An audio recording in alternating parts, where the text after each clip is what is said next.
Hello students, कैसे हैं बच्चों आप लोग। तो बच्चों प्रीवियस ईयर के जो नीट और AIPMT के पेपर्स हैं उसका डिस्कशन चल रहा है और अपने चैनल पे काफ़ी सारे प्रीवियस ईयर के पेपर्स 2000 से लेके अपन ने सॉल्व कर दिए हैं। 2000 से लेके 2019 तक के अपना लक्ष्य है कि पेपर सॉल्व करेंगे। 2000 से लेके 2010 तक के पेपर सॉल्व हो चुके हैं। उसके बाद 2015 से लेके 2019 तक के भी पेपर सॉल्व हो चुके हैं। डिस्क्रिप्शन में आपको सभी प्रीवियस ईयर के पेपर के लिंक भी दे दिए जाएंगे। 2010 में बच्चों दो पेपर हुए थे, एक मेंस होता था, एक प्री पेपर होता था। तो प्री पेपर जो 2010 में हुआ था जिसमें 50 फिजिक्स के सवाल आए थे वो ऑलरेडी हम सॉल्व कर चुके हैं, वो आप देख लेना। और ये बच्चों 2010 के जो मेंस का पेपर हुआ था उसके सॉल्यूशन आज लेकर हम आए हैं बच्चों। और इसमें बच्चों 30 क्वेश्चन आए थे, जो मेंस था इसमें 30 सवाल आए थे। तो इसका डिस्कशन भी हम आज कर लेते हैं। आइए बच्चों, पेपर की PDF भी आपको लिंक में दे दी जाती है जो डिस्क्रिप्शन में होता है, वहां से PDF आप डाउनलोड कर लेना। साथ में क्वेश्चन यहाँ पे दिखेंगे ही आपको, इंग्लिश में भी और हिंदी में भी क्वेश्चंस लिखे हुए हैं। आप चाहें तो साथ में भी क्वेश्चन सॉल्व कर सकते हैं। आइए बच्चों 2010 के मेंस का पेपर सॉल्व करते हैं। प्री का पेपर 2010 का हम पहले सॉल्व कर चुके हैं जिसमें 50 सवाल आए थे, वो हम पहले सॉल्यूशन दे चुके हैं, आपको वीडियोस आप देख सकते हैं। आइए क्वेश्चन सॉल्व करते हैं। पहला क्वेश्चन बच्चों, thin circular ring of mass m, एक रिंग है, एक वलय है जिसका मास m है, रेडियस r है और ये घूम रहा है ओमेगा से। इस पर दो ऑब्जेक्ट्स रखे जाते हैं जेंटली। बच्चों जब भी आपको शब्द दिखे जेंटली या फिर आपको हिंदी में शब्द दिखे कि हल्के से रखा जाता है, तो द्रव्यमान हल्के से रखना या मास को हल्के से रखना मतलब बाहरी बलाघूर्ण एक्सटर्नल टॉर्क जीरो मानना है अपने को। अगर टॉर्क जीरो है तो कोणीय संवेग संरक्षण एंगुलर मोमेंटम कंजर्वेशन आपको लगाना पड़ेगा। Initial angular momentum, final angular momentum, प्रारंभिक कोणीय संवेग, अंतिम कोणीय संवेग बराबर कर दीजिए। शुरुआत में वलय, शुरुआत में रिंग घूम रही है, रिंग का एंगुलर मोमेंटम लिखना पड़ेगा। एंगुलर मोमेंटम I ओमेगा होता है, I मतलब mr स्क्वायर रिंग का, और ये ओमेगा से घूम रहा है तो ओमेगा आ जाएगा। फाइनल एंगुलर मोमेंटम चाहिए बच्चों, बाद में रिंग तो है ही, रिंग का I तो रहेगा ही, लेकिन यहां पे आपने क्या किया है, जो रिंग थी ना, इस रिंग या वलय, इसके आपने दो सिरों पे मतलब डायमीटर के अपोजिट पॉइंट्स पे, व्यास के विपरीत सिरों पर दो बिंदु द्रव्यमान m और m रख दिया है। बच्चों केंद्र से इन बिंदु द्रव्यमानों का, इन पॉइंट ऑब्जेक्ट का I कितना आएगा, I की वैल्यू आएगी mr स्क्वायर, एक के लिए, दूसरे के लिए भी mr स्क्वायर, तो टोटल कितना हो जाएगा 2mr square into omega final. ये एंगुलर मोमेंटम कंजर्वेशन अपन ने लिख दिया है, शुरुआत का I ओमेगा और बाद का I ओमेगा दोनों को बराबर कर दिया है। बच्चों यहाँ पे सारा r स्क्वायर तो सेम ही था, r स्क्वायर कैंसिल हो जाएगा, आंसर बचेगा, ऊपर बचेगा m ओमेगा, नीचे आएगा m प्लस 2m, ये आ जाएगा ओमेगा फाइनल की वैल्यू। ये कौन सा ऑप्शन दिख रहा है, m omega upon m plus 2m, third इस क्वेश्चन का आंसर आ जाएगा। हिंदी में भी आप क्वेश्चंस पढ़ सकते हैं और डिस्क्रिप्शन में आपको PDF मिल जाएगा जिसमें आप ये क्वेश्चंस वहां से भी देख सकते हैं। तो फर्स्ट क्वेश्चन हो जाएगा 2010 का जो मेंस का पेपर था उसका। चलिए नेक्स्ट क्वेश्चन, अगले प्रश्न की तरफ चलते हैं अपन और क्वेश्चन नंबर 2 पे आते हैं अपन। क्वेश्चन नंबर 2 देखिए बच्चों, अपने को from a circular disc of radius r, एक डिस्क है, एक चक्ति है जिसकी रेडियस, जिसकी त्रिज्या r है, इसका मास द्रव्यमान 9m है, इसमें से m और r/3, एक और रेडियस r/3 की, इसमें से एक डिस्क काट ली गई है जिसका मास m है।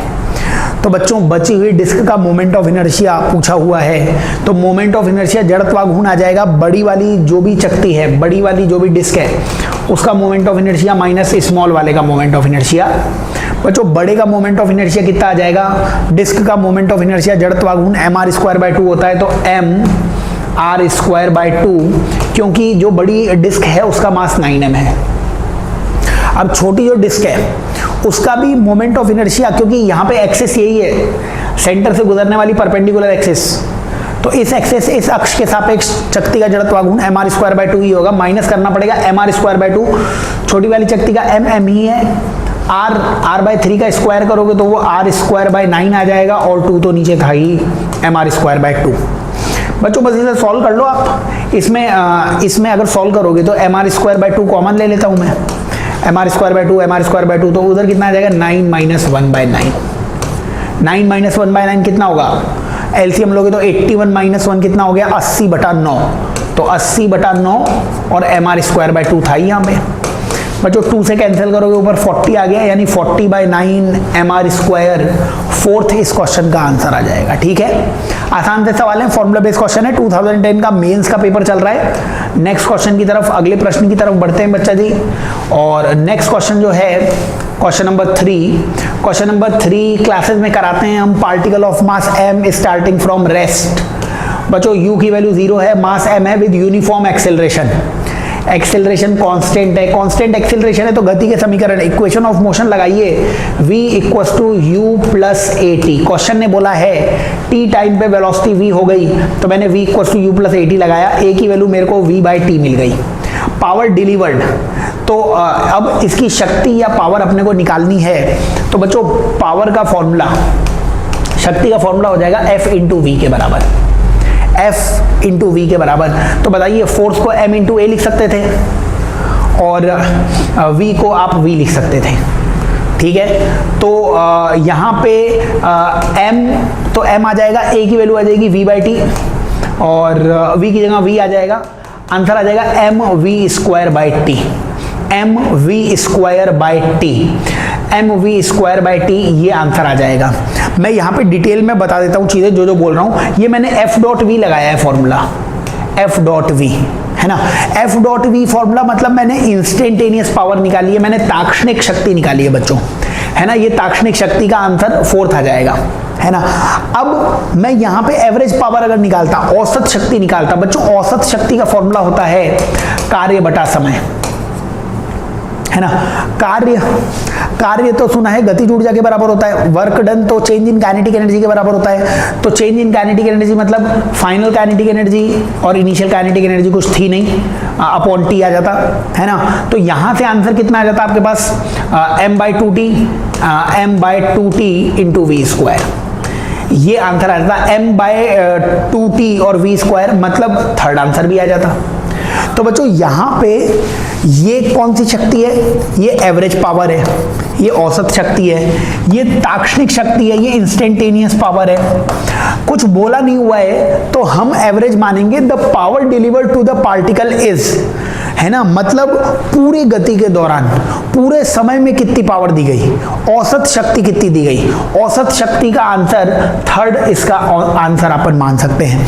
वैसे क्वेश्चन में क्लियर नहीं है कि ताक्षणिक पूछा है कि औसत पूछा है, इंस्टेंटेनियस पूछा है कि एवरेज पूछा है, क्लियर नहीं है, बट हम एवरेज पावर का आंसर टिक मानेंगे क्योंकि इसकी इंग्लिश आप पढ़िए, the power delivered to the particle, कण को दी गई शक्ति, कण को कब शक्ति दी गई, पूरे गति के दौरान, पूरे मोशन के दौरान जो शक्ति दी गई, बड़े टाइम इंटरवल में जो पावर दी गई, मतलब एवरेज पावर, इसीलिए थर्ड हम इसका आंसर कह रहे हैं। वैसे फोर्थ भी सही है, इंस्टेंटेनियस पावर, ताक्षणिक शक्ति।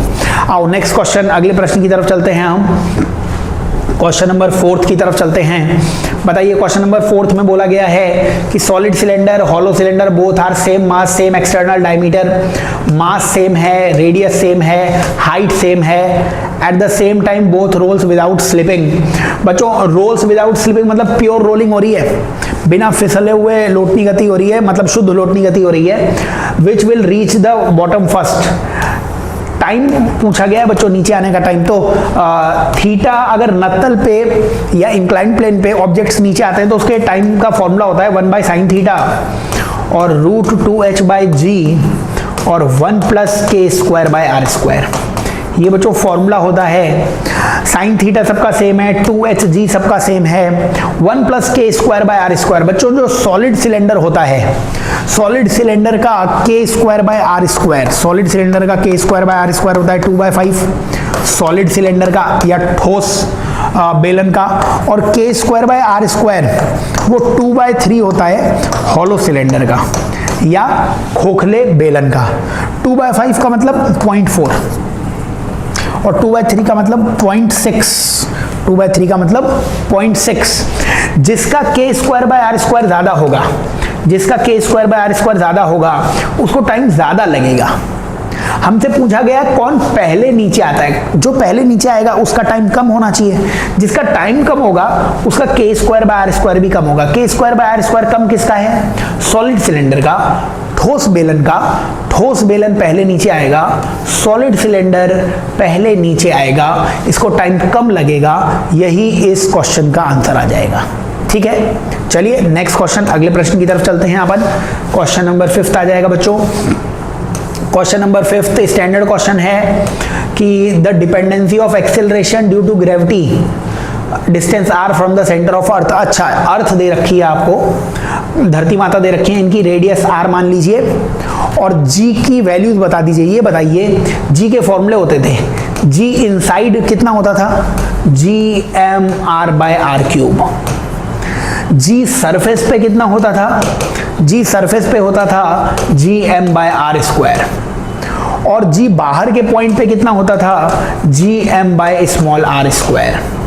इसका मतलब हम कॉपीज में ये सब ग्राफ्स बनवाते थे कि इनसाइड पॉइंट पे जी प्रोपोर्शनल टू आर होता है और बाहर वाले पॉइंट पे जी और आर स्क्वायर इनवर्स प्रोपोर्शनल होता है, व्युत्क्रमानुपाती होता है। अंदर वाले पॉइंट के लिए कर्व आना चाहिए था इस तरीके का और बाहर वाले पॉइंट के लिए कर्व आना चाहिए था इस तरीके का, ऐसा कुछ ग्राफ आना चाहिए था। तो ये तो गलत दिख रहा है मेरे को, ये भी गलत दिख रहा है मेरे को। और आगे नेक्स्ट ऑप्शन पे चलते हैं अपन। जो अगला ऑप्शन है ये देखिए, डी ऑप्शन इसमें मेरे को सही दिख रहा है बच्चों। डी ऑप्शन बिल्कुल सही दिखेगा। क्यों डी ऑप्शन सही दिखेगा? कैपिटल आर रेडियस, मतलब अंदर वाले पॉइंट्स पे जी प्रोपोर्शनल आ जाएगा आर के और बाहर वाले पॉइंट पे जी और आर स्क्वायर इनवर्स रेशियो में, तो रेक्टेंगुलर हाइपरबोला आ जाएगा। डी इसका करेक्ट ऑप्शन है, मतलब 4th इसका सही आंसर आ जाएगा। ये तो फॉर्मूला बेस्ड क्वेश्चन था। चलिए नेक्स्ट क्वेश्चन, अगले प्रश्न की तरफ चलते हैं अपन। और क्वेश्चन नंबर 6 भी ग्रेविटेशन का क्वेश्चन है। ग्रेविटेशन आसान टॉपिक है और इंपॉर्टेंट टॉपिक है। Additional kinetic energy to be provided to satellite of mass m revolving around a planet. बच्चों एक प्लैनेट है, एक ग्रह है जिसका द्रव्यमान m है, एक प्लैनेट का मास m है, इसके चारों तरफ एक सैटेलाइट घूम रही है जिसका मास m है, इसकी रेडियस r1 से r2 करनी है। बच्चों आपसे वर्क पूछा गया है, काइनेटिक एनर्जी मतलब वर्क ही होता है, चेंज इन काइनेटिक एनर्जी मतलब वर्क डन, कार्य ऊर्जा प्रमेय से। तो वर्क पूछा गया है, कुछ नहीं बोला गया है, तो हम एक्सटर्नल वर्क निकालेंगे, बाहरी कार्य निकालेंगे। और एक्सटर्नल वर्क हमेशा कंजर्वेटिव के वर्क का नेगेटिव होता है। कंजर्वेटिव फील्ड संरक्षित बल का वर्क होता था U initial minus U final, तो इस क्वेश्चन का आंसर आ जाएगा U final minus U initial. यानी जो वर्क हमसे पूछा गया है उसका आंसर है U final minus U initial. क्या आपको सैटेलाइट की स्थितिज ऊर्जा याद है? सैटेलाइट की पोटेंशियल एनर्जी होती थी -GMM/2R। बस तो आप लिख दीजिए, यहाँ पे आंसर आ जाएगा। थोड़ा सा मैं कलर चेंज कर लेता हूँ ताकि आपको आंसर दिखने लग जाए। U फाइनल में लिखोगे -GMM/2R2, क्योंकि हम R1 से R2 ले गए, फिर ये बीच में माइनस है, माइनस आया, और इनिशियल मतलब -GMM/2R1। बच्चों यहां से आप कॉमन ले लीजिए GMM/2 कॉमन ले लेता हूं अगर मैं, तो GMM/2 मैंने कॉमन ले लिया, GMM/2 कॉमन ले लिया, तो इधर बचा -1/R2, इधर +1/R1, यानी 1/R1 -1/R2। ये मेरे को आंसर दिख रहा है GMM/2 1/R1 -1/R2। Standard question है, अगर फॉर्मूले भी याद है ना तो आंसर्स आ जाएंगे। चलिए नेक्स्ट क्वेश्चन, अगले प्रश्न की तरफ चलते हैं हम। और अगला जो क्वेश्चन है 7th नंबर का question, student measure the distance travelled. एक आप जैसा होनहार छात्र है बच्चों जिसने डिस्टेंस ट्रेवल मेजर कर रखी है। पार्टिकल फॉल कर रही है रेस्ट से। अच्छा, अब किसी चीज को आपने छोड़ दिया तो सेकंड इक्वेशन ऑफ मोशन लगाते हैं, S = ut + ½ AT²। लेकिन रिलीज किया है रेस्ट से ना, तो u की वैल्यू 0 थी, इसलिए s की वैल्यू ½ GT² आ जाएगी। Maximum percentage error in distance, मतलब s में एरर दे रखी है आपको E1 और टाइम में एरर दे रखी है E2, तो g में एरर पूछी हुई है। अच्छा चलिए, तो g का फॉर्मूला लिख लेते हैं बच्चों। यहाँ से g = s/t² लिख सकते हैं, क्योंकि परसेंटेज एरर या परसेंटेज चेंज निकाल रहे हो, हाफ कांस्टेंट है उसको हटा दो। तो g की पावर 1 है, s की पावर 1 है। बताओ यहाँ पे क्या लिखते हैं अपन? एरर बच्चों, एरर ना कभी नेगेटिव नहीं हो सकती है ना। छोटी गलती प्लस छोटी गलती वो कभी गलती को कैंसिल नहीं करेगी। मतलब क्या कहना है, अगर मैं इनको ऊपर ले जाता तो यहाँ पे मैं लिखता delta g by G into 100 equals to, ये s की पावर 1 है तो 1 सामने आता, 1 into delta s by S into 100। ये टी स्क्वायर ऊपर जाके कितना होता -2, लेकिन यहाँ पे भी मैं लिखूंगा +2 delta t by T into 100। बच्चों अगर तुम परसेंटेज चेंज निकालते तो ये t ऊपर जाके -2 होता और यहाँ पे माइनस आ रहा होता। अभी हम एरर निकाल रहे हैं, त्रुटि निकाल रहे हैं ना, इसलिए बच्चों बीच में माइनस मत लगाना। ये आपको क्वांटिटी चाहिए, ये delta g by G into 100 ये मैक्सिमम परसेंटेज एरर है g में जो अपने को चाहिए। s में परसेंटेज एरर कितनी दे रखी थी? E1, तो इसकी जगह E1 लिख देना, +2 तो था ही, और टाइम में एरर कितनी दे रखी थी? E2, तो E2 लिख देना, E1 + 2 E2, E1 + 2 E2। First इस क्वेश्चन का आंसर आ जाएगा। याद रखना परसेंटेज चेंज या प्रतिशत परिवर्तन होता तो यहाँ पे माइनस आ रहा होता, लेकिन एरर कभी नेगेटिव नहीं होती बच्चों, इसलिए प्लस ही आएगी चाहे पावर कुछ भी हो जाए। नेक्स्ट क्वेश्चन, अगले प्रश्न की तरफ चलते हैं अपन। तो अगला क्वेश्चन जो है क्वेश्चन नंबर 8 बोला हुआ है बच्चों कि speed of projectile at its maximum height is half of the initial speed. बच्चों ये बताइए प्रोजेक्टाइल या प्रक्षेप्य गति में अधिकतम ऊंचाई पर चाल कितनी होती है? हाईएस्ट पॉइंट पे स्पीड होती है u cos theta, initial speed होती है u। क्वेश्चन ने बोल रखा है कि u cos theta, highest point की स्पीड प्रारंभिक की आधी है, तो हाईएस्ट पॉइंट की स्पीड इनिशियल की हाफ कर दी, u से u कैंसिल हो गया, cos थीटा हाफ आ गया, थीटा की वैल्यू 60 डिग्री आ जाएगी, 60 डिग्री। फोर्थ इस क्वेश्चन का आंसर आ जाएगा। ठीक है, चलिए अगले क्वेश्चन की तरफ चलते हैं, नेक्स्ट क्वेश्चन की तरफ चलते हैं। बहुत ही आसान से क्वेश्चंस हैं, आप थोड़ा बहुत भी ध्यान दोगे तो गलती नहीं हो सकती है। चलिए नाइन्थ क्वेश्चन में कुछ स्टेटमेंट दिए हुए हैं, सवाल यहाँ पूछा है which of the following pairs of statement is correct. सही कथन चुनना है हमें, है ना, राइट स्टेटमेंट हमें चुनना है। तो एक एक ऑप्शन पूछते हैं। पहला क्या है? Centre of gravity of a body is point where weight of the body acts. ये बिल्कुल सही है बच्चों। जो गुरुत्व केंद्र होता है, सेंटर ऑफ ग्रेविटी मतलब जहां ग्रेविटी मानी जा सकती है, ग्रेविटी मतलब सारा वेट जहां मान, वेट का मतलब m इंटू जी तो होता है ना, तो सेंटर ऑफ ग्रेविटी का मतलब वो पॉइंट जहां पे ऑब्जेक्ट का वेट होता है। सेंटर ऑफ मास या द्रव्यमान केंद्र का मतलब जहां सारा द्रव्यमान होता है ना। और यहाँ पे मैं इंफॉर्मेशन दे देता हूँ, सेंटर ऑफ मास और सेंटर ऑफ ग्रेविटी जरूरी नहीं है एक ही पॉइंट पे हो, वो एक ही पॉइंट पे हो सकते हैं अगर यूनिफॉर्म ग्रेविटेशनल फील्ड हो, है ना। तो गुरुत्व केंद्र और द्रव्यमान केंद्र जरूरी नहीं है एक ही बिंदु पर हो, वो अलग अलग बिंदु पर होते हैं अगर गुरुत्वीय क्षेत्र अलग अलग है। समरूप गुरुत्वीय क्षेत्र है तो गुरुत्व का बिंदु और द्रव्यमान का जो बिंदु है, द्रव्यमान केंद्र, वो सेम ही पॉइंट पे होगा। खैर इतनी डिटेल में जाने की जरूरत नहीं है, आपको याद रखना है सेंटर ऑफ मास क्या होता था? जहां सारा मास होता है। द्रव्यमान केंद्र क्या होता था? जहां सारा द्रव्यमान होता है। गुरुत्व केंद्र क्या होता है? जहां गुरुत्वाकर्षण बल लगेगा, जहां भार माना जा सकता है। सेंटर ऑफ ग्रेविटी क्या मानोगे? जहां ग्रेविटेशनल फील्ड एक्ट करेगा, मतलब जहां पे आप वेट मानोगे। तो फर्स्ट ऑप्शन सही है ना। दूसरा point, centre of mass coincide with centre of gravity if earth is assumed to be infinite large radius. बच्चों ये गलत है, मैंने आपको अभी बताया है सेंटर ऑफ मास और सेंटर ऑफ ग्रेविटी वो तभी सेम होगा जब गुरुत्वीय क्षेत्र समरूप होगा, जब ग्रेविटेशनल फील्ड यूनिफॉर्म होगा। इसलिए ये ऑप्शन गलत है। सेंटर ऑफ मास और सेंटर ऑफ ग्रेविटी एक पॉइंट पे हो सकता है। अर्थ को बड़ा मानने की जरूरत नहीं है। अर्थ के कारण जो फील्ड है, पृथ्वी के कारण जो क्षेत्र है, उसको समरूप, उसको यूनिफॉर्म मानना पड़ेगा।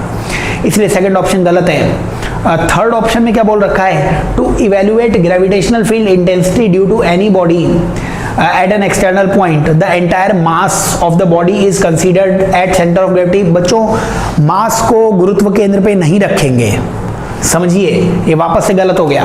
इसने बोला है कि सारे मास को सेंटर ऑफ ग्रेविटी पे रखना पड़ेगा, नहीं, सारे मास को सेंटर ऑफ मास पे रखते हैं। सेंटर ऑफ ग्रेविटी पे तो वेट को रखते हैं, गुरुत्व केंद्र पर सारे द्रव्यमान को मानना ये गलत हो गया, है ना। इसीलिए ये सी ऑप्शन भी गलत हो जाएगा। D option, radius of gyration, length of the perpendicular drop from centre of gravity to the body of mass. बच्चों ये बिल्कुल सही है। रेडियस ऑफ गायरेशन क्या होता था?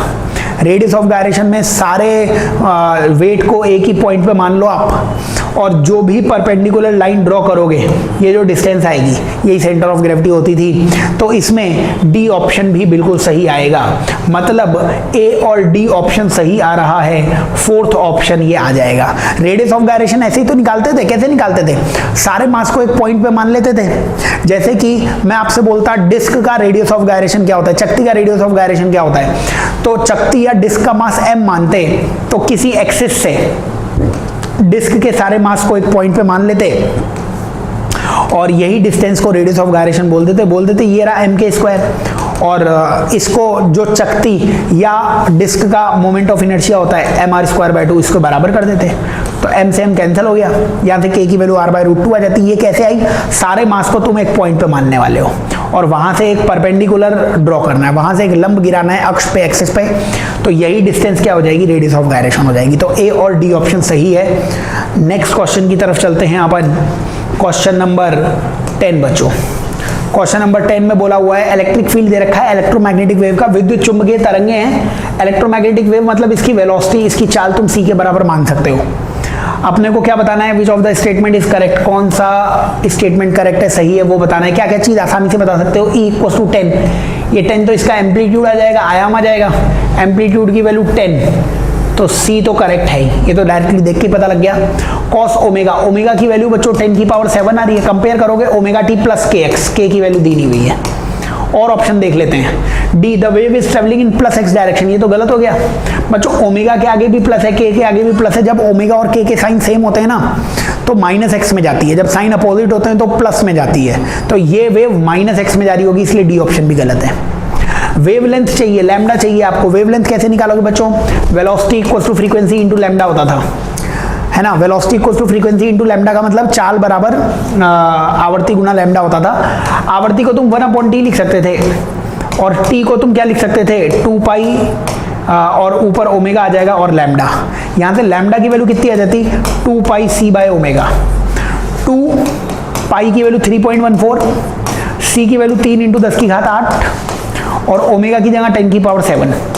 ये 10⁻7 से 8 को काटोगे तो ये कैंसिल हो गया और ऊपर कितना बच गया? ये 10 और 3 30, 30 और 2 60, 60 × 3.14 लैम्डा आ रहा है, 60 × 3.14 यानी 180 से तो बड़ा ही आएगा, क्योंकि 60 × 3 180 आता है, 180 से थोड़ा बड़ा, ए ऑप्शन तो सही आ जाएगा। ठीक है, डी गलत है, ए और सी तो सही आ चुके हैं। ए और सी सही है तो वैसे ऑप्शन क्या आ जाएगा? थर्ड ही आ जाएगा, क्योंकि ए सी बी भी सही होता तो ए सी बी का कोई ऑप्शन ही नहीं है। लेकिन बी भी चेक कर लेते हैं। वेव नंबर के की वैल्यू निकालनी है बच्चों। जो वेव वेलोसिटी होती है वो ω/k होती थी, तो k की वैल्यू ω/c आ जाएगी, k की वैल्यू ω/c आ जाएगी। ओमेगा की वैल्यू 10⁻7 है, ओमेगा की वैल्यू 10⁻7 है और c की वैल्यू है 3 × 10⁸, यानी ये 1/30 आ रहा है। 10⁻7 से कैंसिल करोगे 1/30, 1/30 होता है 0.033, इसने लिखा है 0.33, होना चाहिए था 0.033, इसलिए बी ऑप्शन भी गलत है। ए और सी सही है, ए और सी सही है, तो थर्ड इस क्वेश्चन का आंसर आ जाएगा, 10th क्वेश्चन का। ठीक है, चलिए नेक्स्ट क्वेश्चन, अगले प्रश्न की तरफ चलते हैं अपन। क्वेश्चन नंबर 11 बच्चों। क्वेश्चन 11 काफी स्टैंडर्ड क्वेश्चन है। x की value a sin omega t है, y की value a cos omega t है। पार्टिकल का पाथ कैसा होगा? बच्चों बचपन में आपने एक इक्वेशन पढ़ी होगी, sin² theta plus cos² theta बराबर 1। हम क्लास में पढ़ाते हैं पथ का समीकरण। पाथ की इक्वेशन मतलब ऐसी इक्वेशन जिसमें x और y आए लेकिन टाइम नहीं आए। जैसे स्ट्रेट लाइन की इक्वेशन होती है y = mx + c, तो y और x में इक्वेशन लेकिन टाइम नहीं आता है। परवलय या पैराबोला होता है y = x² या x = y²। x और y में इक्वेशन जिसमें टाइम नहीं आए। हमें x और y में इक्वेशन चाहिए जिसमें टाइम गायब करना है। बच्चों sin ओमेगा t की वैल्यू यहाँ से x/a लिख सकते हो, तो sin² की जगह लिख देना x²/a²। cos² की जगह, cos की जगह y/a, तो cos² की जगह y²/a² = 1। यहाँ से इक्वेशन आ जाएगी x² + y² = a²। ये बच्चों सर्कल की इक्वेशन है, वृत्त की इक्वेशन है। 11th क्वेश्चन में पार्टिकल वृत्तीय पथ पे चल रहा होगा, सर्कुलर मोशन में चल रहा होगा। ठीक है, चलो नेक्स्ट क्वेश्चन, अगले क्वेश्चन की तरफ चलते हैं अपन। क्वेश्चन नंबर 12 पे आ जाते हैं बच्चों। क्वेश्चन नंबर 12 में बोला है speed of light in a medium m1 and m2 is this. बच्चों लाइट की स्पीड दी हुई है तो वहां का म्यू निकाल लो, μ1 निकाल लो पहले। μ1 की वैल्यू होगी c/v1। सी की वैल्यू होती है 3 इंटू 10 की पावर 8, और पहले मीडियम में वेलोसिटी दे रखी है 1.5 इंटू 10 की पावर 8, यानी ये कितना आ गया 2, μ1 की वैल्यू 2 आ गई। μ2 की भी वैल्यू c बाय v2 आती, c की वैल्यू वही 3 इंटू 10 की पावर 8, और वेलोसिटी दूसरे मीडियम में 2 इंटू 10 की पावर 8, यानी दूसरा मीडियम है 3/2। तो कम से कम ये हमने निकाल लिया μ1 की वैल्यू 2 और μ2 की वैल्यू 3/2। अब बताइए m1 से m2 पर इसका एंगल ऑफ इंसिडेंस I है और TIR करवाना है आपको। बच्चों TIR की तो कंडीशन होती थी, TIR की कंडीशन होती थी कि I की वैल्यू C से बड़ी होनी चाहिए, या साइन I की वैल्यू साइन C से बड़ी होनी चाहिए, और साइन C की वैल्यू वो μ2 बाई μ1 होती है, साइन C की वैल्यू μ2 बाई μ1 होती है। साइन C की वैल्यू क्या होती थी, μ2 बाय μ1, है ना। तो TIR के लिए जो रे जानी चाहिए ना, वो डेंसर से रेयर की तरफ जानी चाहिए, डेंसर से रेयर की तरफ जानी चाहिए, मतलब μ2 रेयर मीडियम होना चाहिए, μ2 कम होना चाहिए। तो μ2 की वैल्यू 3/2 है और नीचे ये 2 आया ही है। बोलो साइन I कितना आ जाना चाहिए, ऐसे 3/4 आ जाना चाहिए, 3/4 से बड़ा होना चाहिए I, 3/4 में आंसर ये है इक्वल और ग्रेटर देन साइन इनवर्स 3/4। समझ रहे हो, ये कितना आ जाएगा 3/4 आ जाएगा, तो साइन इनवर्स भी लिख सकते हो, तो यही आंसर आ जाएगा, साइन इनवर्स 3/4 से बड़ा I होना चाहिए। आसान क्वेश्चन है, फॉर्मूले लगाओ आ जाएगा आंसर। अगले सवाल में चलिए, नेक्स्ट क्वेश्चन की तरफ चलते हैं अपन। क्वेश्चन नंबर 13 पे आ जाते हैं। क्वेश्चन नंबर 13 में क्या बोला हुआ है, question number 13 ray of light is incident on prism of 60 degree. बच्चों एक प्रिज्म है, 60 डिग्री का प्रिज्म है, मिनिमम डेविएशन के लिए angle of refraction at the first face. तो मान लेते हैं यहां से इस तरीके से लाइट आई है ना, इस तरीके से लाइट आई है, फिर ये आगे गई है और इधर गई है, और इसने बच्चों एंगल बनाया होगा ये R1 और ये R2। अब मिनिमम डेविएशन के लिए A की वैल्यू, मतलब A की वैल्यू होती कितनी है, R1 प्लस R2 होती है, और मिनिमम डेविएशन के लिए R1 और R2 को बराबर होना पड़ेगा कि नहीं होना पड़ेगा, बिल्कुल होना पड़ेगा, तो स्टैंडर्ड कंडीशन है।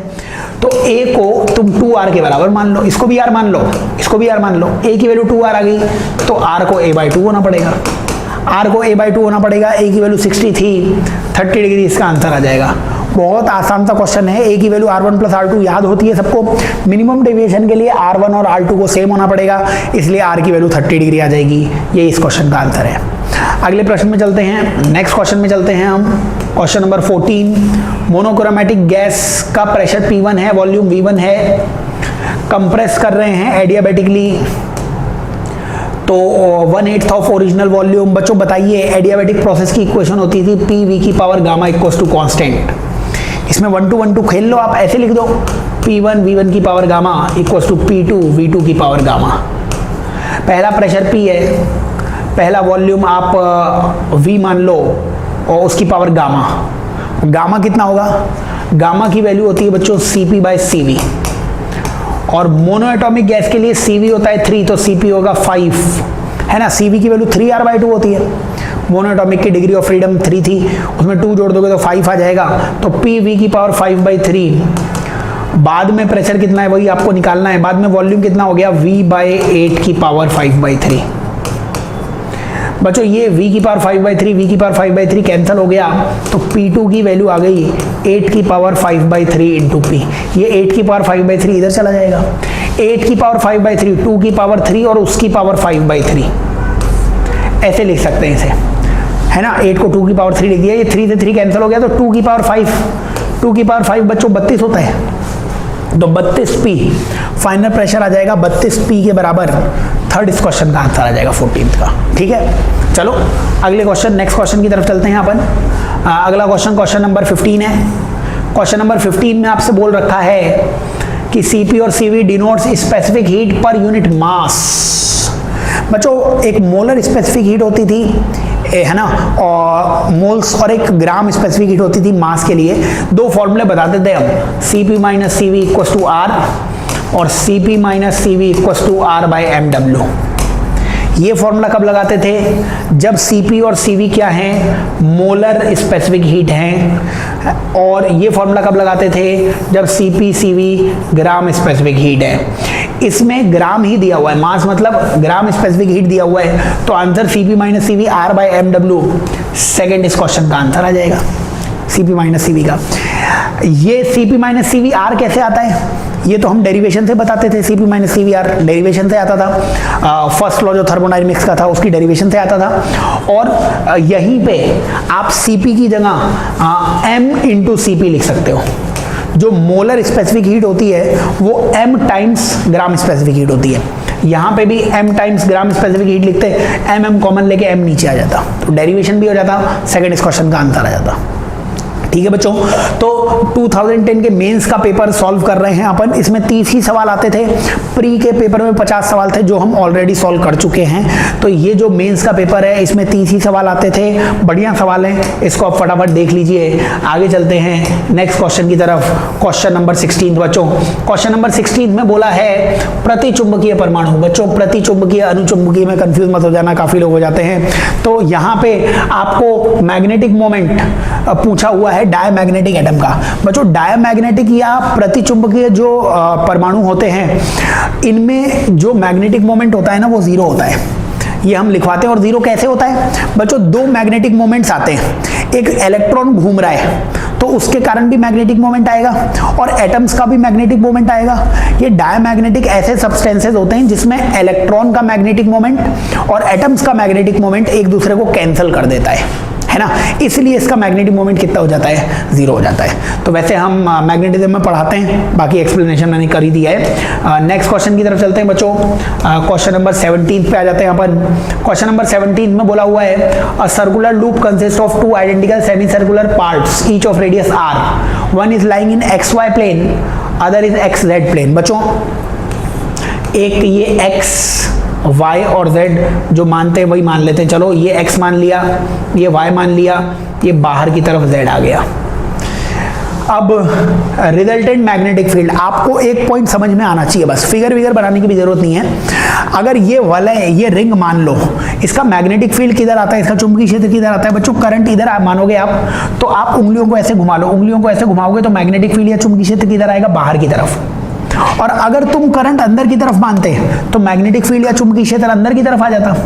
दोनों ही केसेस में आपको याद रखना है मैग्नेटिक फील्ड या चुंबकीय क्षेत्र हमेशा रिंग के परपेंडिकुलर होता है। ये रहा रिंग, रिंग के परपेंडिकुलर ही मैग्नेटिक फील्ड आएगा, है ना। चाहे उंगलियों को ऐसे घुमाओगे तब भी अंगूठा इधर आ रहा है, मतलब रिंग के या वलय के परपेंडिकुलर। और अगर उंगलियों को ऐसे घुमाओगे तब भी मैग्नेटिक फील्ड किधर आ रहा है? अंदर की तरफ आ रहा है। तो प्लीज याद कर लेना, करंट कैरिंग रिंग के कारण, धारावाही वलय के कारण चुंबकीय क्षेत्र या मैग्नेटिक फील्ड परपेंडिकुलर होता है, परपेंडिकुलर। अब देखो आंसर कैसे आएगा, कुछ चित्र वित्र बनाने की जरूरत नहीं है, बस एक पॉइंट याद करना था अपने को, और पता भी होता है रिंग का मैग्नेटिक फील्ड उसके परपेंडिकुलर। अगर रिंग ऐसी है तो मैग्नेटिक फील्ड या तो बाहर की तरफ आएगा इधर, या अंदर की तरफ आएगा। अब रिंग ऐसे रख दी तो या तो मैग्नेटिक फील्ड ऊपर आएगा या तो मैग्नेटिक फील्ड नीचे आएगा। अब बताओ, हमारे पास सेमी सर्कुलर रिंग्स हैं बच्चों। टोटल रिंग के कारण मैग्नेटिक फील्ड होता था mu naught I by 2r, तो आधी रिंग के कारण मैग्नेटिक फील्ड कितना होगा? Mu naught I by 2r का भी आधा। पहली रिंग है XY प्लेन में, अभी मैंने बोला ना कि मैग्नेटिक फील्ड परपेंडिकुलर आएगा, इसके लंबवत आएगा, XY के लंबवत Z होगा, तो आप इसमें K कैप वो मान सकते हो, परपेंडिकुलर X और Y के। ऐसे ही दूसरी रिंग है XZ में, उसका भी मैग्नेटिक फील्ड, उसका भी चुंबकीय क्षेत्र mu naught I by 2r, तो टोटल रिंग का आता है, उसका हाफ ही आएगा। XZ प्लेन, उसके परपेंडिकुलर क्या आएगा? X और Z के परपेंडिकुलर बेटा Y होता है, Y को तुम J कैप मान सकते हो, ये आंसर आएगा। अब इसको तुम J लिखो, माइनस J लिखो, इसको K लिखो, माइनस K लिखो, कुछ फर्क नहीं पड़ता है, क्योंकि अपने को केवल परिमाण मैग्नीट्यूड पूछा हुआ है। बच्चों K और J क्या ये परपेंडिकुलर है? तो बताइए लंबवत होने पे परिणामी या मैग्नीट्यूड √2 टाइम्स हो जाता है कि नहीं हो जाता है? क्योंकि ये दोनों सेम है, तो आंसर कितना आएगा? Mu naught I by 2r, उसका भी आधा, और इसको √2 से मल्टीप्लाई करना पड़ेगा। क्यों? क्योंकि इनका रिजल्टेंट, इनका परिणामी निकाल रहे हैं। F और F 90 डिग्री पे F √2 आ जाता है, ये √2 ऊपर है तो इससे कैंसिल करोगे तो नीचे एक √2 बच जाएगा, आंसर आ जाएगा नीचे 2 √2 आना चाहिए। Fourth option mu naught I by 2 √2r 17th question का आंसर आ जाएगा। ठीक है, चलिए नेक्स्ट क्वेश्चन की तरफ चलते हैं, अगले प्रश्न की तरफ चलते हैं। Question number 18। क्वेश्चन नंबर 18, हम जब फील्ड या क्षेत्र पढ़ाते हैं बच्चों, तब भी हम आपको काफ़ी ज्ञान देते हैं कि कैसे फील्ड या क्षेत्र एक दूसरे से इंटरेक्ट करते हैं। फील्ड का मतलब क्या होता है, क्षेत्र का मतलब क्या होता है, आसपास का माहौल। जैसे मैग्नेट है तो उसके आसपास मैग्नेटिक फील्ड होगा, चुंबक है तो उसके आसपास चुंबकीय क्षेत्र होगा, और पृथ्वी है तो उसके आसपास गुरुत्वीय क्षेत्र होगा, है ना। और आवेश है तो उसके पास आवेश का क्षेत्र या विद्युत क्षेत्र होगा। अगर चार्ज है तो उसके पास क्या होगा, इलेक्ट्रिक फील्ड होगा। मास है तो उसके पास क्या होगा, ग्रेविटेशनल फील्ड होगा। मैग्नेट है तो उसके पास क्या होगा, मैग्नेटिक फील्ड होगा। और फील्ड अंतरक्रिया कब करते थे, फील्ड इंटरेक्शन कब करते थे, सेम फील्ड ही एक दूसरे पे फोर्स लगा सकता है। मैग्नेट पे ही फोर्स लगा सकता है, चुंबक पे ही फोर्स लगाएगा। ऐसा नहीं कि चुंबक मास को खींचने लग गया, नहीं, ऐसा नहीं हो सकता। मास पे फोर्स लगाएगा, चुंबक पे फोर्स लगाएगा, चार्ज पे फोर्स लगाएगा।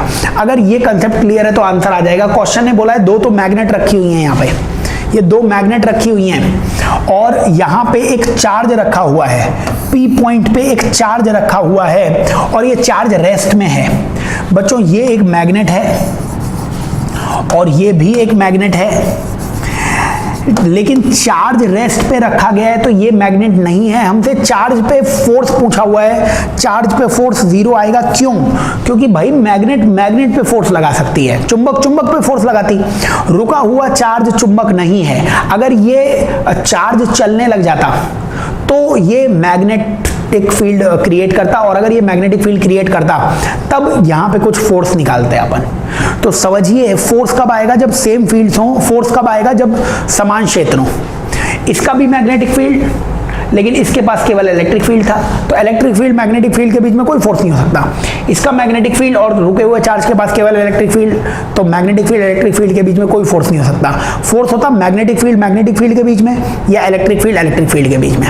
तो कंसेप्चुअल क्वेश्चन है, 18th क्वेश्चन का आंसर फोर्स आ जाएगा। चलिए नेक्स्ट क्वेश्चन, अगले प्रश्न की तरफ चलते हैं अपन। 19th क्वेश्चन में आपसे बोला हुआ है closely wound solenoid of 2000 turns. एक इसमें बच्चों क्या किया गया है, तार लिया गया है, तार को बहुत ही पास में लपेटा गया है। नंबर ऑफ टर्न्स इसमें 2000 दिए गए हैं। एरिया आपको दिया गया है बेटा जी इसमें 1.5 इंटू 10 की पावर -4, और करंट इसमें फ्लो कर रहा है 2। बच्चों मैग्नेटिक मोमेंट, चुंबकीय आघूर्ण का फॉर्मूला होता था NIA, है ना। n की वैल्यू 2000 है, I है, A है। बताओ इसे मल्टीप्लाई करेंगे तो कितना आ जाएगा ये, 2 इंटू 2 कितना हो गया, 4 इंटू 1.5 तो है ही। और बताओ ये 3 0 है और 10 की पावर -4 है, तो 10 की पावर -1 बाकी रह गया। 4 इंटू 1.5 6 होता था तो 0.6 आ गया, m की वैल्यू आ गई 0.6। आगे पढ़ लेते हैं। It is suspended through a centre perpendicular to the length, uniform magnetic field makes an angle 30 degree with the axis of solenoid. बच्चों ये सोलेनॉइड है, सोलेनॉइड मतलब तार है इस तरीके से, है ना, जिसको लपेटा गया है, और इसका एक्सिस यही होगा, इसका एक्सिस, और इसी एक्सिस के अलॉन्ग ही m होगा, और मैग्नेटिक फील्ड B इसी एक्सिस के साथ कितना एंगल बना रहा है, 30 डिग्री।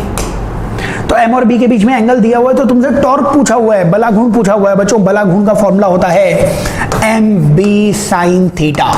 m की वैल्यू 0.6, b की वैल्यू कितनी है 5 इंटू 10 की पावर -2, और sin 30 की वैल्यू 1/2। ये आंसर आ जाएगा 0.6/2 कितना होगा, 0.3 इंटू 5 इंटू 10 की पावर -2, 5 इंटू 0.3 कितना हो जाएगा, 1.5 इंटू 10 की घात -2, 1.5 इंटू 10 की घात -2।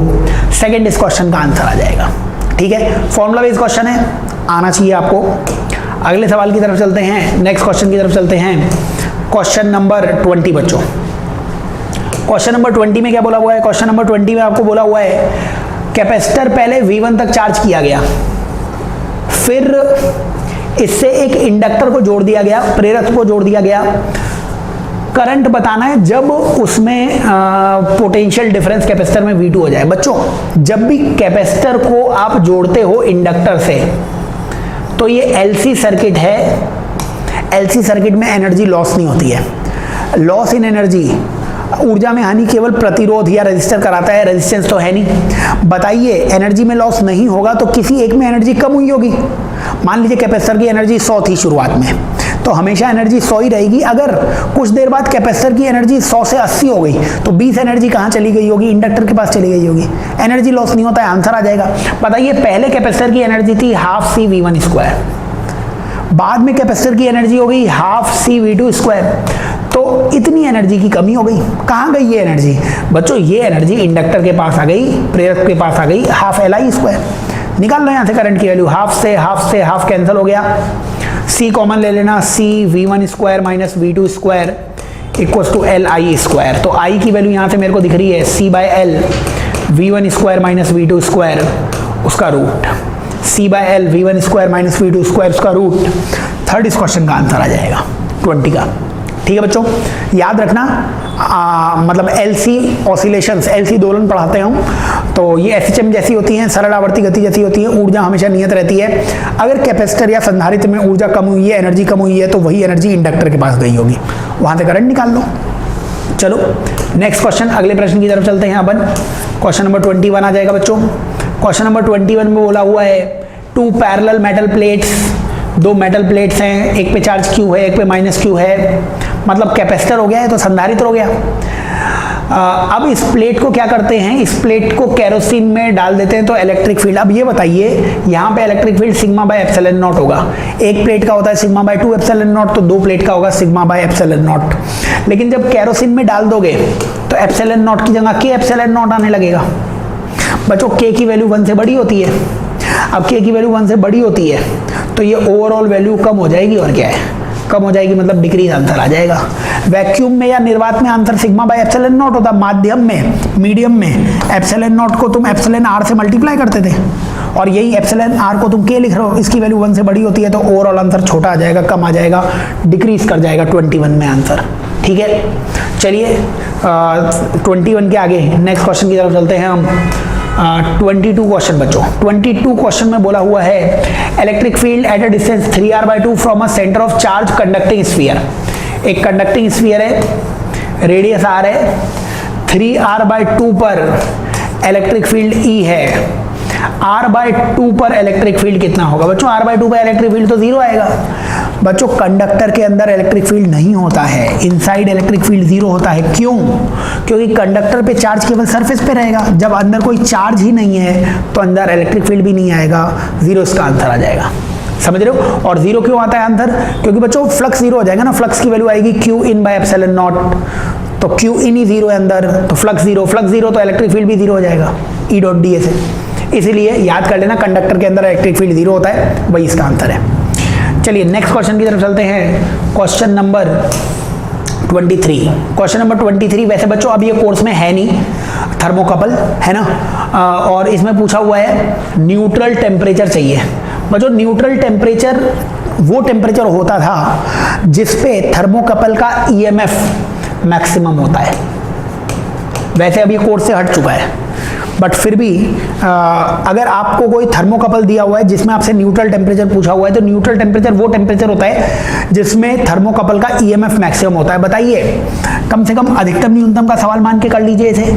अगर कोई चीज मैक्सिमम या मिनिमम होती है तो उसका अवकलन, उसका डिफरेंशिएशन 0 होना चाहिए। DE/d थीटा को 0 कर दो, DE/d थीटा कितना होगा? इसका अवकलन कितना आएगा? 30 - 2 θ/15 है ना, 30 थीटा का 30 और इसका 2 थीटा, इसको 0 कर देना। यहाँ से 30 बराबर 2 θ/15 आ जाएगा। 2 से इसको कैंसिल करोगे 15, थीटा की वैल्यू 15 का स्क्वायर आ गया। 15 का स्क्वायर मतलब 225 डिग्री सेल्सियस। सेकंड इस क्वेश्चन का आंसर आ जाएगा, है ना। आपसे पूछा हुआ था उदासीन ताप, न्यूट्रल टेम्परेचर। न्यूट्रल टेम्परेचर वो टेम्परेचर होता है जिस पर थर्मोकपल या ताप वैद्युत युग्म का जो हॉट जंक्शन होता है, जो गर्म सिरा होता है ना, उसके द्वारा EMF क्या हो जाता है? मैक्सिमम हो जाता है ना। तो न्यूट्रल टेम्परेचर हमेशा हॉट जंक्शन का टेम्परेचर ही होता है, गर्म सिरे का तापमान ही होता है, वो तापमान जिस पर EMF मैक्सिमम हो जाएगा। बट अभी कोर्स में है नहीं है तो इस पर ज़्यादा ध्यान देने की जरूरत है नहीं। नेक्स्ट क्वेश्चन की तरफ चलते हैं अपन, अगले प्रश्न की तरफ चलते हैं। और 24 नंबर के क्वेश्चन, इसमें आपसे बोला हुआ है कि पार्टिकल बच्चों मूव कर रहा है, पार्टिकल का मास दिया हुआ है, इसका चार्ज दिया हुआ है, is given in horizontal velocity in presence of electric field and magnetic field to keep the particle moving in horizontal direction। अब देखिए ई भी है और बी भी है, लेकिन पार्टिकल हमेशा स्ट्रेट लाइन में ही चल रहा है, तो अपने को बताना है ऐसा कब कब हो सकता है। फर्स्ट बोल रखा है B should be perpendicular to the direction of velocity, E should be along the direction of velocity. बच्चों अगर ई वेलोसिटी की डायरेक्शन में होगा और बी इसके परपेंडिकुलर होगा तो ये बी इस वेलोसिटी को घुमा देगा, क्योंकि पार्टिकल परपेंडिकुलर मैग्नेटिक फील्ड में घूम जाता है, लंबवत चुंबकीय क्षेत्र में आवेश क्या है वृत्ति गति कर देता है, तो ये पहला ऑप्शन तो गलत हो जाएगा। समझ रहे हो, क्योंकि बी क्या है, बी इसको घुमा देगा, बी इस वेलोसिटी को क्या कर देगा, घुमा देगा, v क्रॉस बी की डायरेक्शन आएगी और v क्रॉस बी की डायरेक्शन आएगी तो ये पार्टिकल घूमने लगेगा, सर्कल में घूमेगा। जब भी परपेंडिकुलर मैग्नेटिक फील्ड होगा तो पार्टिकल सर्कल में घूमेगा, कुछ एक कंडीशंस को छोड़ के, अगर कोई दूसरा फोर्स उसे बैलेंस कर ले तो बात अलग है। बट यहाँ पे कोई फोर्स बैलेंस नहीं करने वाला है, v क्रॉस बी किधर आएगा, v क्रॉस बी की डायरेक्शन बाहर आएगी, तो v क्रॉस बी बाहर आया है ना, मतलब v क्रॉस बी या मैग्नेटिक फोर्स को बोले q v क्रॉस बी, तो ये आ रहा है बाहर की तरफ, मतलब k कैप में, और इलेक्ट्रिक फोर्स q e वो लगेगा i कैप में। तो ऐसा भी नहीं है कि ये फोर्स कैंसिल हो जाएंगे, तो ये घूमेगा मैग्नेटिक फोर्स के कारण, अपने को सीधा चलाना है, तो ये गलत हो गया पहला ऑप्शन। दूसरा option both B and E should be along the direction of velocity, बच्चों ये सही हो जाएगा। अगर ई भी आगे है, बी भी आगे है और वेलोसिटी भी आगे है, तो बच्चों इलेक्ट्रिक फील्ड तो चार्ज पे फोर्स आगे ही लगाएगा, और इलेक्ट्रिक फील्ड अगर फोर्स आगे लगा रहा है तो पार्टिकल स्ट्रेट लाइन में जाएगा, बी का कोई फोर्स ही नहीं आएगा, क्योंकि वी और बी अगर पैरेलल हो जाते हैं तो V cross B zero, magnetic force है ही नहीं, पार्टिकल सीधा ही चलेगा, सीधा ही चलाना था अपने को, तो बी ऑप्शन अभी सही आ रहा है। सी और डी ऑप्शन और देख लेते हैं एक बार। बी ऑप्शन तो सही है ही कि बी ऑप्शन है तो पार्टिकल स्ट्रेट लाइन में चल सकता है। इसके अलावा आप सी ऑप्शन देखिए, B and E are mutually perpendicular and perpendicular to the direction of velocity. बच्चों बी और ई परपेंडिकुलर होंगे, बी इधर होगा और ई इधर होगा, और वी मान लेते हैं जेड डायरेक्शन में। ठीक है बच्चों, अगर ये होगा तब भी पार्टिकल स्ट्रेट लाइन में चल सकता है, ये बिल्कुल सही बात है, ये हम लिखवाते भी हैं। क्यों स्ट्रेट लाइन में चल जाएगा बच्चों, क्यू ई फोर्स ऊपर आएगा, क्यू ई फोर्स ऊपर आएगा, क्योंकि जिधर इलेक्ट्रिक फील्ड उधर ही फोर्स। बच्चों वी क्रॉस बी अगर आप निकालते तो वी क्रॉस बी किधर आता, बताओ मेरे को, वी इधर है, बी आगे है, तो वी क्रॉस बी की डायरेक्शन वो निकालते तो वी क्रॉस बी की डायरेक्शन भी परपेंडिकुलर ही आती है ना, और वो डाउनवर्ड्स की तरफ आ जाती। आप ऐसे मान लो ना, ये अगर मैं सही से चित्र बनाऊं इसका, तो ये ऐसे मान लो ये V होता इधर, ठीक है, और मैं इधर B मान लेता। अब बताओ V क्रॉस B किधर आता, V क्रॉस B आता बाहर की तरफ, तो क्रॉस में आ जाता V क्रॉस B, मतलब मैग्नेटिक फोर्स। अब बाहर की तरफ आया तो डॉट भी लगा दो, मतलब ठीक से देख लो, बाकी ये कंडीशन हम क्लास में बताते हैं। V क्रॉस B बाहर की तरफ आया है तो डॉट में मैग्नेटिक फोर्स आ रहा है। तो बच्चों अंदर की तरफ क्या मान लो, इलेक्ट्रिक फील्ड मान लो। बताओ यहाँ पे चार्ज Q था, इलेक्ट्रिक फील्ड अगर अंदर होता तो इलेक्ट्रिक फोर्स भी अंदर की तरफ आ जाता, और अंदर की तरफ इलेक्ट्रिक फोर्स है, बाहर की तरफ मैग्नेटिक फोर्स है, दोनों एक दूसरे को कैंसिल कर जाते हैं, पार्टिकल स्ट्रेट लाइन में चला जाता। हम लिखवाते भी हैं ये कि जब V perpendicular to B perpendicular to E होता है तब भी पार्टिकल अनडेविएटेड या सरल रेखा में जाएगा, उस समय बल भी बराबर होते हैं, मतलब QE और QVB भी बराबर होते हैं, तो हम V की वैल्यू भी लिखवाते थे E/B। तो C ऑप्शन और B ऑप्शन दोनों सही हैं, पार्टिकल स्ट्रेट लाइन में चला जाएगा। डी ऑप्शन में क्या बोला हुआ है, B should be along the direction of velocity, E should be perpendicular to the direction of velocity. वापस बात नहीं बनेगी बच्चों, अगर बी और V सेम डायरेक्शन में और E अपोजिट डायरेक्शन में, मतलब परपेंडिकुलर है, तो इलेक्ट्रिक फोर्स ऊपर की तरफ आएगा, परवलय या पैराबोला पाथ आ जाएगा। तुमने वेलोसिटी आगे दी है, मैग्नेटिक फोर्स तो जीरो आ गया क्योंकि V क्रॉस B नहीं है, लेकिन ऊपर की तरफ धक्का लगेगा ना। अब तुमने किसी चीज को आगे फेंका और उस पर ऊपर धक्का लग रहा है तो वो ऐसे चला जाएगा, हॉरिजॉन्टल तो नहीं जाएगा, इसलिए B और C इसका आंसर आ जाएगा। B और C अगर इसका ऑप्शन है तो कौन सा ऑप्शन ये आ जाएगा, B और C मतलब ऑप्शन सेकंड इसका ऑप्शन आ जाएगा। ठीक है, B और C मतलब सेकंड इस क्वेश्चन का आंसर आ जाएगा अपने पास, ये सेकंड इस क्वेश्चन का आंसर आ जाएगा B और C। चलिए नेक्स्ट क्वेश्चन की तरफ चलते हैं। अच्छा क्वेश्चन था 24, बट क्लास में कराया जाता है तो आना चाहिए आप लोगों को। नेक्स्ट 25 नंबर के क्वेश्चन, 25 नंबर का सवाल, monochromatic radiation of intensity I I intensity आती है तो नंबर ऑफ फोटॉन्स n है और काइनेटिक एनर्जी t है। अब इंटेंसिटी 2i कर दी बच्चों, इंटेंसिटी 2i कर दी। याद रखना इंटेंसिटी या तीव्रता समानुपाती होती है नंबर ऑफ फोटॉन्स के, फोटॉन्स की संख्या के समानुपाती होती है। और नंबर ऑफ फोटॉन्स चेंज होते हैं, फोटो करंट चेंज हो सकता था।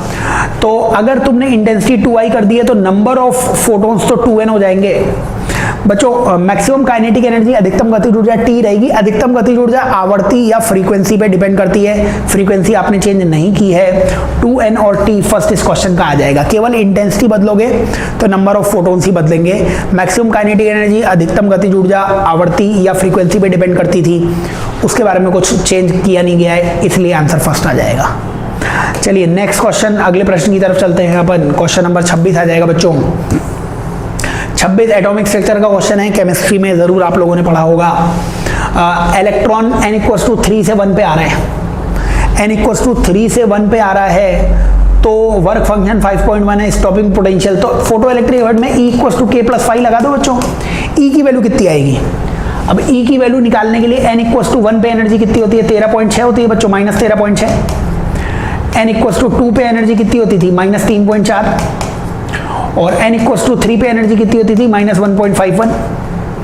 तो -13.6, तो 13.6 और 1.51 का अगर तुम डिफरेंस निकालोगे तो 12.1 के लगभग एनर्जी आती है। तो ये 12.1 K की एनर्जी, वो देखते हैं वर्क फंक्शन 5.1, इसको इधर ले जाओगे, K की वैल्यू आ गई 7 इलेक्ट्रॉन वोल्ट। और K को बच्चों eV0 लिख सकते थे, E से E कैंसिल होता, निरोधी विभव या स्टॉपिंग पोटेंशियल 7 वोल्ट आ जाएगा, यानी थर्ड इस क्वेश्चन का आंसर आ जाएगा। स्टैंडर्ड क्वेश्चन है, एटॉमिक स्ट्रक्चर में एनर्जी डिफरेंस बताऊं, आंसर आ जाएगा। चलो नेक्स्ट क्वेश्चन, अगले प्रश्न की तरफ चलते हैं अपन। क्वेश्चन नंबर 27 आ जाएगा, 27 आ जाएगा। 27 नंबर का क्वेश्चन कहा हुआ है, binding energy per nucleon, binding energy per nucleon deuteron की दी हुई है और हीलियम की दी हुई है। व्हेन 2 ड्यूट्रॉन, अब ड्यूट्रॉन होता है बच्चों 1h2 + 1h2, 2 ड्यूट्रॉन मिले और इन्होंने क्या बनाया? 2He4। 2 ड्यूट्रॉन मिले, इन्होंने बनाया हीलियम। एनर्जी रिलीज कितनी होगी? अब बच्चों बाइंडिंग एनर्जी पर न्यूक्लियन दे रखी थी आपको ड्यूट्रॉन की 1.1, एक न्यूक्लियन की, लेकिन ड्यूट्रॉन में तो 2 न्यूक्लियन होते हैं। अगर एक न्यूक्लियन की एनर्जी है 1.1 तो 2 की कितनी होगी? 2 × 1.1। यहाँ पे भी एक ड्यूट्रॉन है, एक न्यूक्लियन की, ड्यूट्रॉन के एक न्यूक्लियन की एनर्जी 1.1 है, तो 2 न्यूक्लियन की एनर्जी 2 × 1.1। और हीलियम के एक न्यूक्लियन की एनर्जी 7 है, तो हीलियम के 4 न्यूक्लियन की एनर्जी 4 × 7 आ जाएगा। बताइए इधर एनर्जी कितनी दिख रही है? 2.2, इधर एनर्जी दिख रही है 2.2, इधर एनर्जी 4 × 7 28। तो रिलीज एनर्जी कितनी हो जाएगी? ज्यादा एनर्जी में से कम एनर्जी को माइनस कर दीजिए, 28 - 2.2 + 2.2, 28 - 4.4, 23.6, 23.6 इसका आंसर आ जाएगा। ठीक है, खूब स्टैंडर्ड क्वेश्चन है, क्यू वैल्यू या रिलीज एनर्जी बोलते हैं, इससे आप निकाल सकते हो आंसर। चलिए नेक्स्ट क्वेश्चन की तरफ चलते हैं। क्वेश्चन नंबर 28 आएगा बच्चों। क्वेश्चन नंबर 28 में क्या बोला हुआ है? 28 में आपको बोला हुआ है कि द डीके कांस्टेंट लैम्डा दिया हुआ है, A1 A2 एक्टिविटी दी गई है एट टाइम T1 T2। बच्चों एक्टिविटी का फॉर्मूला होता था लैम्डा n, A2 का फॉर्मूला होगा लैम्डा n2। ये n1 क्या होता था? Number of nuclei remaining at time T1, है ना, न्यूक्लियाई रिमेन्स मतलब कि कितने नाभिक बाकी हैं T1 टाइम पे, N1 T2 टाइम पे कितने बाकी हैं? N2। Number of nuclei which decade during time T1 T2। अब ये बताओ बच्चों, T1 टाइम पे N1 न्यूक्लियाई जिंदा थे, T2 टाइम पे N2 जिंदा रह गए, तो T1 T2 में कितने मर गए होंगे? अगर नहीं समझ में आया तो कुछ संख्या ले लो यार, कि 100 न्यूक्लियस बाकी थे और T2 टाइम पे 80 ही न्यूक्लियस बाकी रह गए। 80 कैसे बाकी रह गए? 20 गायब हो गए होंगे, 20 मर गए होंगे, 20 डिके हो गए होंगे। 20 कैसे आया? 100 - 80, इतने ही न्यूक्लियाई क्या हुए होंगे? डिके हुए होंगे। अगर शुरुआत में न्यूक्लियाई N1 माने, बाद में न्यूक्लियाई N2 माने, तो डिके न्यूक्लियाई होंगे N1 - N2। यही आपसे पूछा हुआ है, पहले समझ में आना चाहिए क्या पूछा हुआ है। शुरुआत में T1 टाइम पे number of nuclei N1, T2 time पे नंबर ऑफ न्यूक्लियाई N2, तो डिके कितने हो गए? N1 - N2।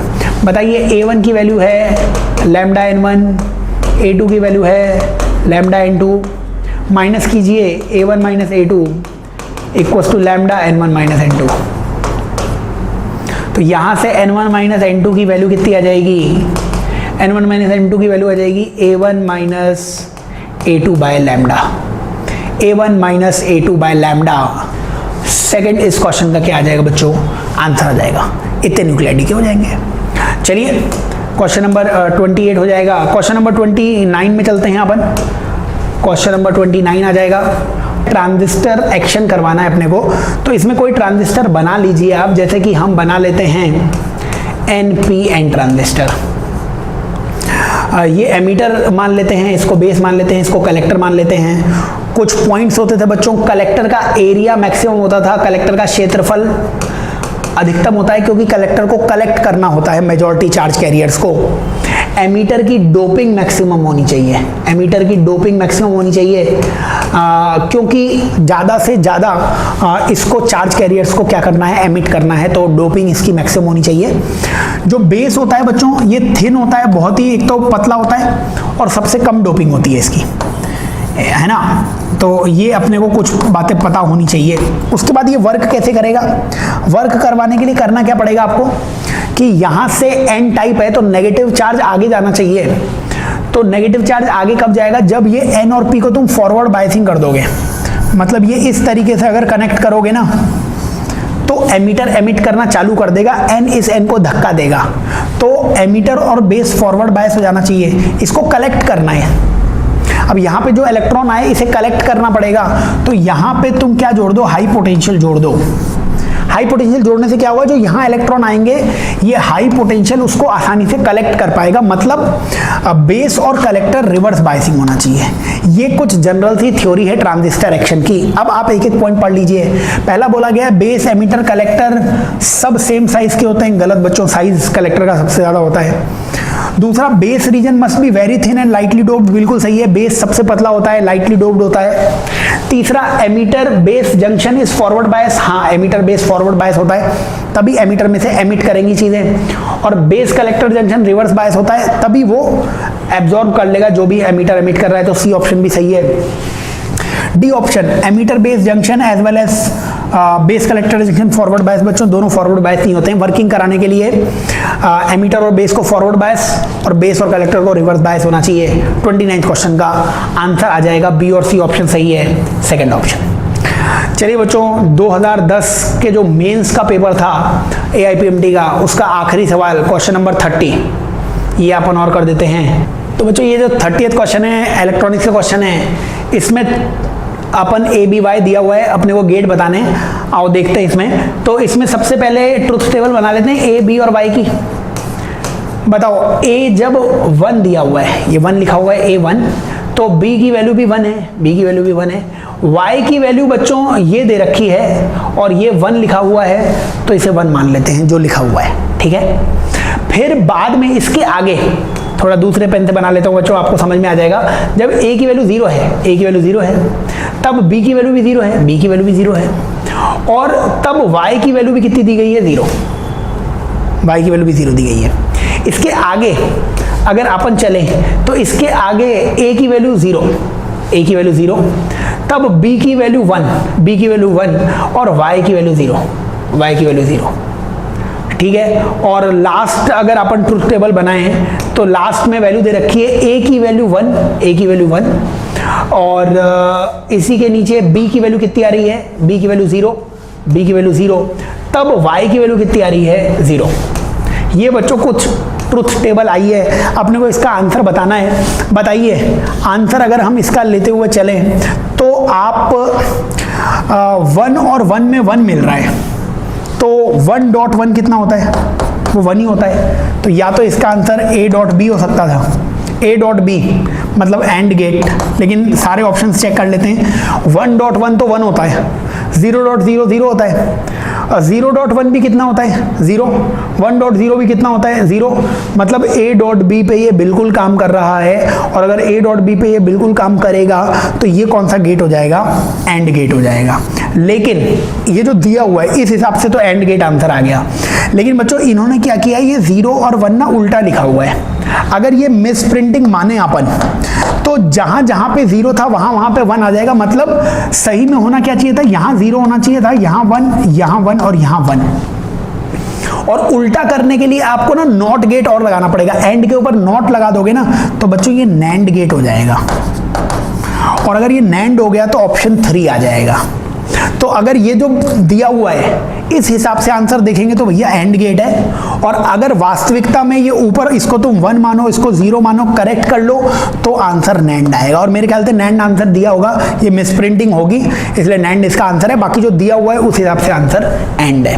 तो बच्चों ये मेंस के AIPMT मेंस के 30 सवाल हो जाएंगे, और इसके प्री के 50 सवाल हमने पहले ही सॉल्व कर रखे हैं। तो बच्चों स्वस्थ रहिए, मस्त रहिए, पढ़ाई में व्यस्त रहिए।